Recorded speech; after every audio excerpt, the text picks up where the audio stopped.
Virðulegi forseti.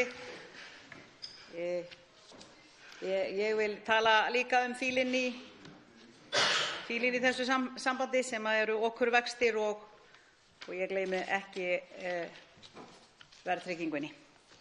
Mig langar að minna á það að á 5 ára tímabili frá 2012 til 2017 höfðu verðbætur á íbúðalán vegna almennra verðlagshækkana numið 15 milljörðum króna.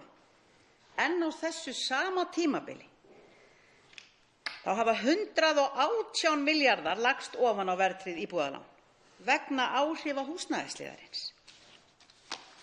Hlutur húsnæðisverðs í verðbótunum sem sagt hvorki meira né minna en 88,7%.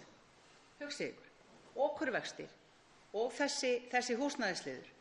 Bara hæstv. ráðherra, ég efast ekki að þú getir hnyklað kögglana og gert eitthvað í málinu vegna þess að ef það eitthvað til lengri tíma litið sem kemur til með að skila sér til unga fólksins okkar og veita þeim ákveðið öryggi, þau vita aldrei hvort þau eru að koma eða fara og hvað að gerast í okkar virkilega óstöðuga krónusamfélagi, þá verðum við að gera eitthvað til að tryggja öryggi þeirra.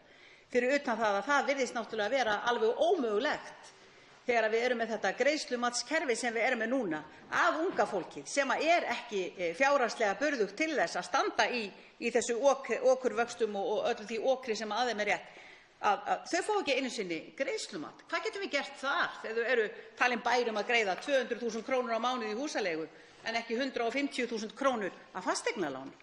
Er ekki einhvers staðar þarna pottur brotinn sem vert að skoða til þess virkilega að aðstoða þau af heilum hug?